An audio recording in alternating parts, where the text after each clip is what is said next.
Lorsque les disciples écoutent Jésus qui prie, le réflexe, c'est de dire « Seigneur, apprends-nous à prier ». Autrement dit, on est zéro en prière. On n'a pas l'air d'être exaucé souvent.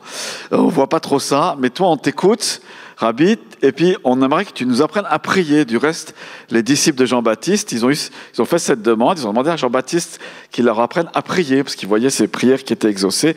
Et Jésus leur donne le Notre Père, n'est-ce pas ? Et ce qui est un très bon modèle, un très bon canevas, on prie le Père, on est dans cette communion avec lui, du pardon, de la relation les uns avec les autres, de la gloire qui lui revient. Et ça, c'est parfait comme prière, elle est géniale. Mais si vous avez remarqué, on ne la voit plus après cette prière dans les Actes des Apôtres. Ils auraient pu la refaire tous ensemble. Et dans les Épîtres, Paul ou Pierre auraient pu l'écrire à nouveau, mais on ne la voit plus cette prière. Ah, mince alors, qu'est-ce qu'il veut dire par là, le Seigneur ? Peut-être il y a quelque chose qui est à saisir. Et on va le voir ensemble déjà dans l'évangile de Jean, puisque si on prie, c'est tout de même pour être exaucé. Sinon, on ne prie pas, hein, vous êtes d'accord ? Si on n'a pas l'assurance d'être entendu au ciel, autant faire autre chose, n'est-ce pas ? Mais si on veut que nos prières soient en harmonie avec le Saint-Esprit, et c'est l'objectif de ce soir qu'on va voir, en harmonie, en unité avec le Saint-Esprit, inspirés même par lui, afin que nos prières puissent se réaliser là, et que le royaume de Dieu soit libéré sur la terre. Lorsque Jésus parle, c'est vraiment lui qui est à l'honneur ce soir, du Saint-Esprit, eh bien dans Jean chapitre 16 et verset 23, voici ce que dit Jésus. Ce jour-là, donc juste avant, il leur parle beaucoup du Saint-Esprit, ils ne le connaissent pas vraiment, et il leur explique qui il est exactement, qui va le remplacer. Donc Jean 16, 23, ce jour-là, vous ne m'interrogerez plus sur rien. Autrement dit, les questions du style « apprends-nous à prier », puis Jésus qui donne notre Père. Non, il y a un jour, ça va finir. Il n'y a pas quelqu'un qui a un mouchoir en papier ? J'ai oublié le mouchoir. Merci. Donc Jean 16, 23. Ce jour-là, vous ne m'interrogerez plus sur rien. En vérité, je vous le dis, tout ce que vous demanderez au Père en mon nom, il vous le donnera. Combien ça coûte l'exaucement de prière ? Combien ? Rien. C'est offert. C'est fabuleux ça quand même, hein ? Pardon. Voilà. Donc Jésus parle à ses disciples, il nous parle à nous aujourd'hui. En ce jour-là, il leur parle quand le Saint-Esprit sera venu. Vous n'allez plus m'interroger parce que vous aurez vous-même finalement les réponses à vos questions. Parce que le Saint-Esprit vous l'expliquera, vous dira, vous guidera. Le Saint-Esprit, c'est un merveilleux conseiller. Peut-être parfois, il nous tape sur l'épaule puis il nous dit, tu sais, tu ne devrais pas prier comme ça. Là, ta prière, elle est charnelle, ta prière, elle est inspirée par un désir de vengeance ou par du non-pardon. Fais attention, prie pas comme ça. C'est pas de la bénédiction que tu es en train de faire. Hein. Tu souhaites pas le meilleur pour la personne. Tu veux te justifier ou m'expliquer des choses. Non. Donc peut-être le Saint-Esprit dit ça. Je dis peut-être, hein, je suis pas sûr du tout. On ne sait pas. On verra. Donc, vous ne m'interrogerez plus sur rien. En vérité, donc c'est 2 fois souligné, je vous le dis, tout ce que vous demanderez, ou alors ce que vous demanderez au Père en mon nom, il vous le donnera. Qu'est-ce que c'est simple avec Jésus ? Nous prions qui ? Le Père. Voilà, donc dans tes prières d'intercession, à qui tu t'adresses ? Tu t'adresses au Père Céleste. Le Père entend ta prière. La Bible dit, Dieu est attentif à la prière des justes. Il est attentif.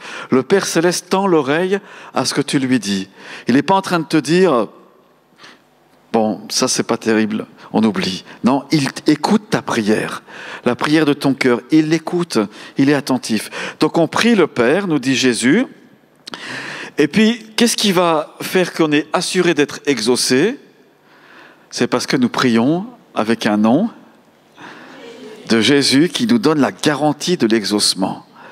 On n'est pas en train de prier. Je discutais il y a quelques jours avec une personne qui me dit, elle me dit comme ça, je ne savais pas trop quoi lui répondre. Elle me dit, moi le soir quand je m'endors, je prie. Je dis, c'est bien, écoute, super, tu pries comment, tout ça. On discute. Elle me dit, je parle à Dieu, puis je parle à ceux que j'ai connus qui sont décédés, je parle à mon chien qui est décédé. Donc elle fait des prières, ça fait sourire, mais finalement, quand on ne sait pas, on ne sait pas. Hein. Moi, je priais Jésus, Marie, Joseph tout à la fois, avant de connaître Jésus, n'est-ce pas? Tout y passait pour essayer d'avoir un petit peu d'exaucement, mais j'étais dans la crainte et la superstition. Mais voilà, cette dame, elle me dit ça, ouais, je parle à mon chien qui est décédé. Bon, voilà, je voulais pas lui faire une leçon de théologie, mais je me suis dit, elle prie quand même Dieu là-dedans. Donc Dieu va l'écouter. Pas sûr que son chien l'écoute, surtout s'il est décédé. Voilà. Voilà, il y a beaucoup de croyances aujourd'hui, il y a beaucoup de mélanges, mais peu importe. Mais Jésus est en train de nous dire, tous les disciples en fait, hein, vous et moi, on peut demander au Père, le faire au nom de Jésus. Et pourquoi on peut le faire au nom de Jésus? Parce que c'est le seul qui est allé au ciel, qui est descendu et qui est allé au ciel. Il n'y en a pas d'autre qui a fait comme ça. Nous, on va faire comme ça, n'est-ce pas? Ce qui est génial. On est même déjà comme ça, assis avec Christ dans les lieux célestes. C'est notre position spirituelle. Donc, il nous donne son nom. Père, je prie, tu sais, je prie au nom de Jésus qui m'a donné son nom. Ah, mais c'est bon, pas de problème, tu peux y aller. Prie que ma gloire se manifeste, etc. Et on peut prier donc au nom de Jésus. Parfois, on manque d'assurance avec ça. Hein. On se dit, peut-être que c'est pas la bonne prière que j'ai faite. Ou alors on se dit, pour être sûr que ce soit la bonne prière, on va mettre le nom de Jésus 10 à 15 fois, n'est-ce pas? C'est dans notre prière, mais une fois suffit, quoi, quelque part. Mais on sait que Jésus, il a ouvert la porte, lui-même la porte, et il a ouvert cette porte comme ça, et il nous dit, voilà, la prière pour toi, elle est exaucée, elle est acquise. Et il leur donne cette leçon qui est extraordinaire. Il faut juste contextualiser en disant, mais les disciples à l'époque, c'est un peu le judaïsme, quoi qu'on peut vivre plus ou moins. Si on va dans une synagogue ou ailleurs, il y a des prières qui sont faites. On peut pas prier comme ça trop individuellement et puis au nom de Jésus, quoi. Voilà, les prières sont faites, les prières sont écrites. Voilà, tout est codifié comme ça. Dans d'autres religions aussi, c'est codifié. Mais là, Jésus leur dit, tu pries ton Père, tu es en relation avec lui, tu peux le prier et prier en mon nom. Et Jésus promet, tout ce que vous demanderez en mon nom au Père en mon nom, il vous le donnera. Il vous le donnera. Waouh! N'est-ce pas? Peut-être la plus belle des promesses sur la prière, c'est celle-là dans les Écritures. Hein, peut-être, je ne sais pas, à nous de trouver. Et pourquoi? Donc jusqu'à présent, il fait le bilan. Vous n'avez rien demandé en mon nom.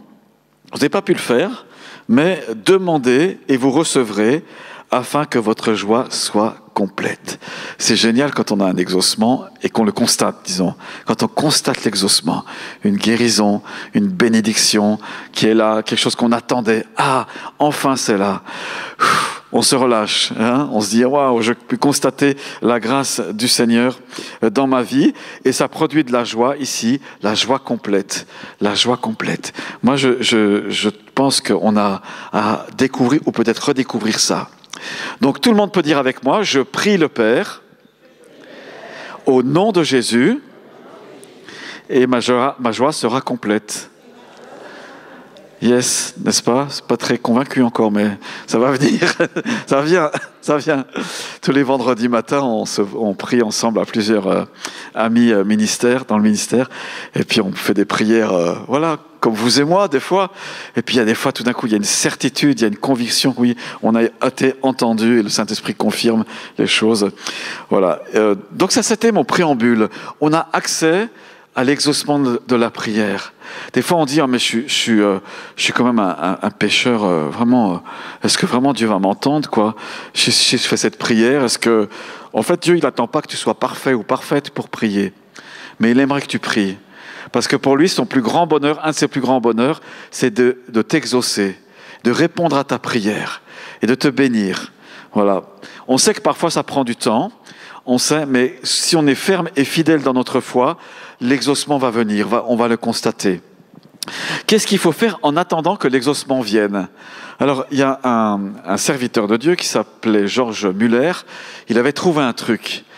C'est qu'il écrivait, il avait un journal, comme ça on a retrouvé son journal, hein, ça existe. Et c'était un homme qui avait des gros défis pour lui-même et dans son ministère. Il était responsable d'orphelinat, de beaucoup d'orphelins en Angleterre.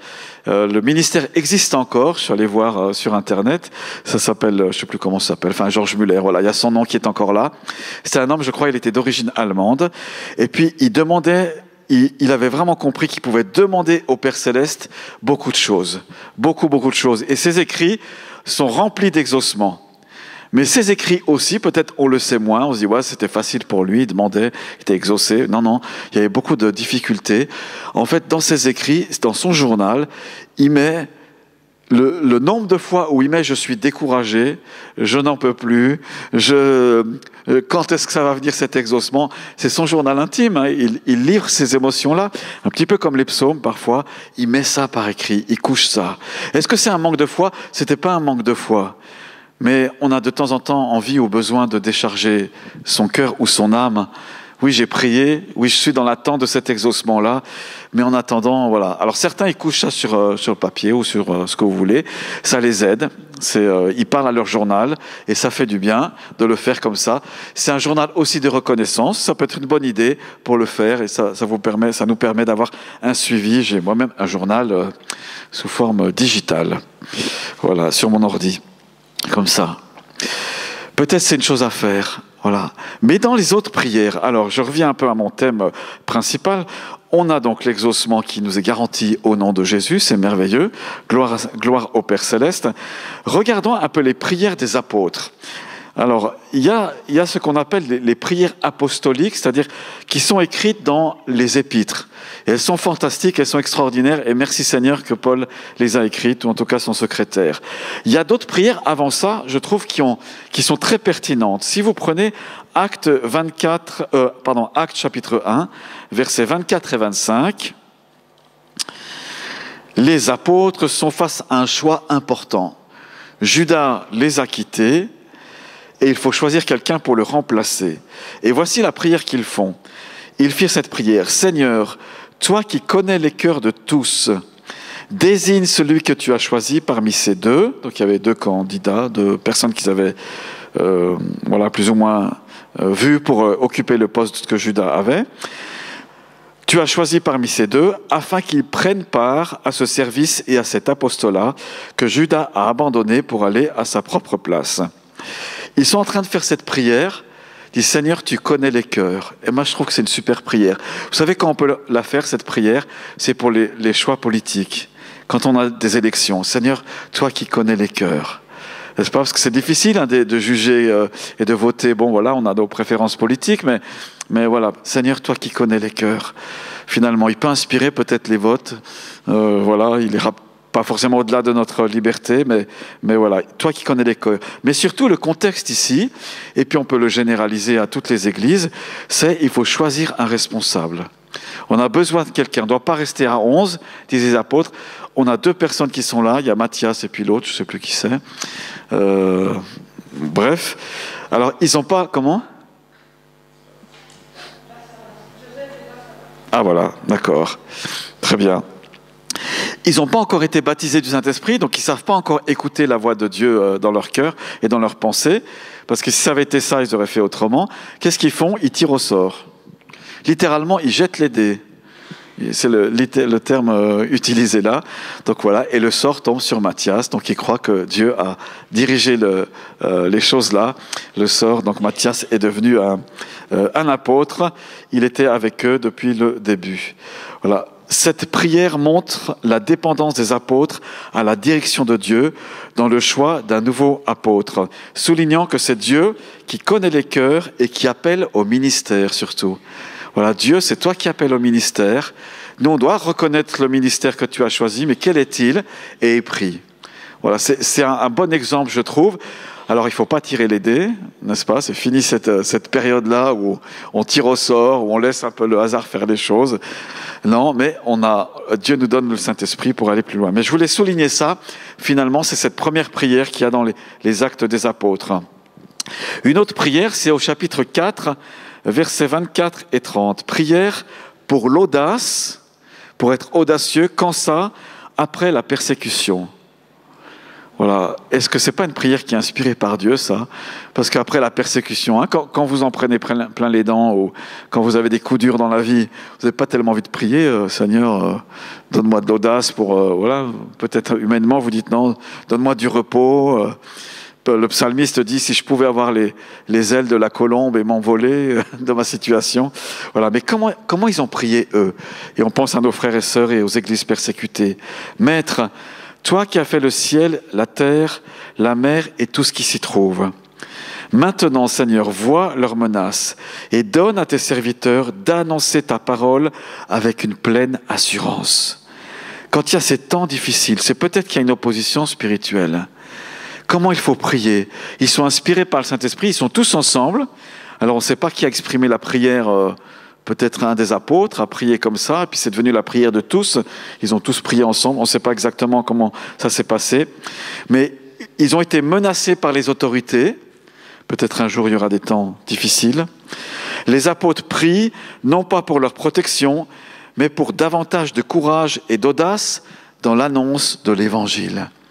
Comme s'ils étaient en train de dire, Seigneur, finalement, on veut ce qui est important pour toi. Qu'est-ce qui est important pour toi? Eh bien, que l'Évangile soit annoncé et qu'elle soit annoncée avec audace ou avec autorité, etc. Quelle magnifique prière, n'est-ce pas? Et on est de cœur, encore une fois, avec ceux qui sont dans les difficultés et la persécution. Cette prière reflète leur priorité sur la mission donnée par Christ plutôt que sur leur sécurité personnelle. Les amis bien-aimés, j'ai trouvé peu de prières individuelles dans les actes des apôtres, mais la plupart du temps, c'est des prières collectives. Et c'est important de faire ces prières collectives, parce que pas seulement on a du poids finalement, c'est pas parce qu'on a plus de volume que Dieu nous exauce, vous le savez, mais c'est parce qu'on est ensemble, l'onction qui est là, elle est répandue, et elle inspire la prière et l'intercession. Imaginez on prend un exemple comme ça, hein, demain, je suis convoqué à la police. Monsieur Joly, pasteur Joly, vous avez prêché et dénoncé tel péché, c'est interdit par la loi. Voilà, amende, prison, je ne sais pas quoi. Hein. Ça pourrait arriver. Hein. En Allemagne, c'est arrivé il n'y a pas très longtemps. Dans nos pays en Europe, il y a une mentalité un peu comme ça, je trouve. Eh ben, qu'est-ce que vous allez faire? Vous rassemblez? Et j'espère faire cette prière. Seigneur, donne-nous plus d'audace pour annoncer ta parole. Donne-nous cette audace pour que le royaume de Dieu puisse avancer. Alors, c'est ces prières faites au nom de Jésus qui ont du poids. Dans les textes comme ça, qu'est-ce qui se passe après? Ils sont tous remplis du Saint-Esprit. Et en fait, tous, ils annoncent la parole de Dieu. Pas une personne, pas seulement les apôtres, mais ils sont persécutés et ils annoncent la parole de Dieu. En fait, ils vont évangéliser en dehors d'Israël, plus ou moins à partir de cette période-là. Pas tout à fait, mais voilà, ça les pousse en disant, mais on ne va pas se laisser faire, entre guillemets, par l'ennemi ou par des lois injustes, mais on va annoncer ce message parce que Dieu, il aime tout le monde et il veut manifester son amour. Amen. Ça rétablit les priorités, je l'espère en tout cas. Une autre prière, là c'est une prière individuelle, dans Actes 7, 59 et suivant, c'est la prière d'Étienne au moment de sa mort. Quelle sera notre dernière prière? Écoutez la sienne. Seigneur Jésus, reçois mon esprit. Puis, se mettant à genoux, il s'écria d'une voix forte, Seigneur, ne leur impute pas ce péché. Je la relis. C'est affiché ou pas? Voilà. Puis le verset d'avant, si on peut voir le 59, ça serait super, merci Samuel. Il jetait des pierres à Étienne qui priait, disait « Seigneur Jésus, accueille mon esprit ». Il aurait pu s'arrêter là, mais peut-être qu'il a un flash. Il se rappelle Jésus sur la croix, crucifié, plein de sang, dans les douleurs atroces comme ça, qui prie encore son Père, qui intercède, dit « Père, pardonne-leur, mais ils ne savent pas ce qu'ils font ». Ils n'ont pas l'éclairage spirituel qu'ils auraient dû avoir ou qu'ils devraient avoir. Voilà. Et Étienne, même prière, « Seigneur Jésus, accueille mon esprit ». Je me réjouis de te voir, d'être en... Voilà, mon corps souffre, mais je sais que je vois ta gloire qui vient là, à ma rencontre. Et puis, il fait cette prière, qui est un peu similaire donc à Jésus, d'une voix forte. Il veut que les autres l'entendent. « Seigneur, ne leur impute pas ce péché. » Ils sont en train de pécher, c'est grave ce qu'ils font. pas pour moi, mais par rapport à toi. Quelque part, il y a un peu de ça. Et il dit, ne leur impute pas ce péché. Formidable, hein? Je me demande encore une fois quelle sera ma dernière prière. J'espère que... On échangeait tout à l'heure à l'entrée avec quelques-uns sur la prière en langue. Je disais, mais moi, je sais pas ce que je ferais sans la prière en langue. Et puis, il y avait on a partagé sur le bienfait de la prière en langue là-dessus. Peut-être votre dernière prière sera un message en langue, hein, on ne sait pas. À voir. En tout cas, ça sera une bonne prière si c'est comme cela. Cette prière montre la grâce et le pardon d'Étienne envers ses bourreaux, imitant les paroles de Jésus sur la croix. Elle reflète une foi inébranlable et un amour pour les autres, même en face de la mort. Même en face de la mort. Ça, c'est un Étienne rempli du Saint-Esprit. Hein. Vraiment, il est rempli de cet amour de Dieu. Il ne peut pas faire autrement, finalement, d'être là, de manifester l'amour de Dieu, tellement il est rempli du Saint-Esprit. Donc, qu'est-ce qu'on a vu? On a vu une prière pour le choix de Matthias, pour remplacer Judas. Faites des prières pour le choix. Peut-être vous êtes dans un poste à responsabilité, vous devez choisir quelqu'un, vous pouvez prier. On a vu aussi la prière commune pour avoir plus d'audace dans la persécution, et puis là la prière de Étienne qui crie même « Ne leur impute pas ce péché ». J'aimerais avoir avec vous une dernière prière, puis après on va faire un exercice, sinon ça ne vaut pas la peine. C'est une prière d'autorité. Une prière d'autorité apostolique, c'est Acte 9, verset 40. Acte 9, 40. Prière de Pierre pour ressusciter Tabitha ou Dorcas. Pierre fit sortir tout le monde, se mit à genoux et pria. On n'a pas sa prière. Hein? Puis, se tournant vers le corps, il dit « Tabitha, lève-toi ». Pierre fait sortir tout le monde. Donc il y a un cadavre qui est là, dans une pièce. Il y a du bruit. On est au Moyen-Orient, ça crie, ça pleure, etc. C'est une mort prématurée, ça n'aurait jamais dû se produire. Pierre peut-être se rappelle, Matthieu 6, Jésus qui dit « Toi, quand tu pries, entre dans ta chambre, ferme ta porte. » Il fait sortir tout le monde. Dehors, je ne veux plus vous voir. Peut-être pas comme ça. Il fait sortir le monde. Il se met à genoux. Donc il abdique à quelque part, hein. Il dit « Seigneur, finalement, moi je suis là, mais je ne peux rien faire, je sais très bien. » Et il pria. On aurait aimé être une mouche, là, pour écouter la prière de l'apôtre. Puis, ça y est, il se lève, on ne sait pas combien de temps ça a duré. Il se tourne vers le corps, inanimé, sans vie, et il l'appelle, comme Lazare a été appelé, « Tabitha, lève-toi ! Tabitha, lève-toi !» En fait, la prière apostolique, la prière dans laquelle vous et moi, on doit rentrer, on doit vivre. C'est une prière qui est parfois un mélange de paroles d'autorité. On parle à l'ennemi, on parle aux circonstances, on parle peut-être à notre cœur et à notre foi. On déclare la parole de Dieu qu'on a reçue, on s'appuie sur les promesses, on s'appuie sur ce que le Saint-Esprit dit maintenant et on prononce ces mots. Sans forcément crier, peut-être il faut le dire fort, on ne sait pas. Mais voilà, mais c'est cette prière-là où on est dans une communion avec l'Esprit. Un jour, il y avait une personne, on priait comme ça. C'était vraiment intéressant, on priait, je la sentais, elle était remplie du Seigneur et tout ça. Je me réjouis d'écouter sa prière. Des fois, on perçoit un peu les choses comme ça. Elle priait et puis elle se met à parler en langue. Donc, baptisée du Saint-Esprit, elle parle en langue comme ça. Et puis, elle parlait quelques secondes en langue, et après, elle parlait en français. Et en fait, c'était l'interprétation à chaque fois, comme ça. Elle priait quelques secondes en langue, l'interprétation. Priait quelques secondes en langue, l'interprétation à chaque fois. Et cette prière, mais c'était pile poil, quoi. En fait, elle a prié pour moi. Et c'était pas un serviteur de Dieu, hein. C'est une personne, un disciple, une disciple de Jésus. Elle priait comme ça et tout ce qu'elle a dit, bam, bam, bam, bam, j'étais mitraillé par le Seigneur. Voilà, c'était vraiment précis, c'était en même temps puissant, sans parler fort. Là, vraiment, elle était très inspirée comme ça et c'était quelque chose. Et il y a cette prière qui est accompagnée finalement de l'exaucement et de la création de la vie. Ézéchiel 37, prophétise, fils de l'homme, et la vie arrive sur les ossements desséchés. Amen. Hein, ça peut être un chant, ça peut être une prière en langue qui est interprétée, mais vous sentez que l'Esprit vous prend, vous saisit et vous porte dans cette dimension de la prière qui dépasse, sans le mépris, sans mépriser, qui dépasse notre Père. Vous êtes dans l'Esprit et vous priez ces choses-là. Et je crois que le Saint-Esprit veut renouveler dès ce soir ta vie de prière. Peut-être, on était interpellé tout à l'heure il y a des choses qu'on ne doit plus regarder à la télé ou je sais pas, si on est sur notre canapé au lieu de faire autre chose qu'on devrait. Et si tu remplaçais ce moment par la prière en langue, par la prière en langue. Il y avait un serviteur de Dieu une fois, c'était très intéressant. Un peu hyperactif quand même sur les bords.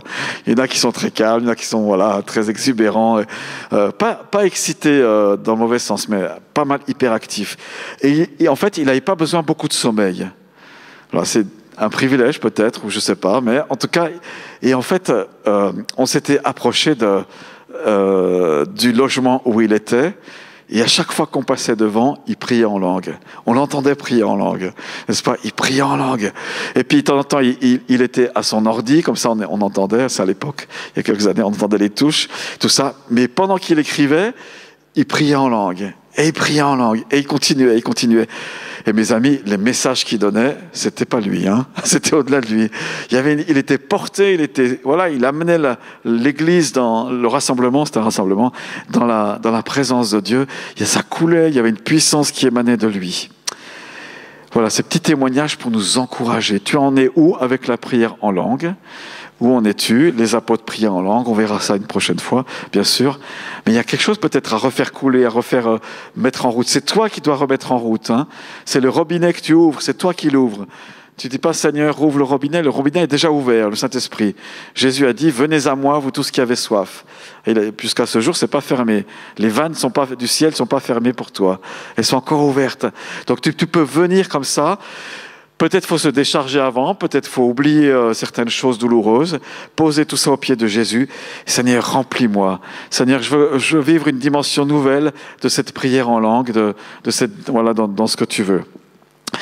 Voilà. Et il y a plein de découvertes à faire à ce niveau-là. C'est spirituel, ça nous dépasse. On ne peut pas calculer ou maîtriser le truc vraiment, mais voilà. Mais par contre, c'est toi qui actives la prière.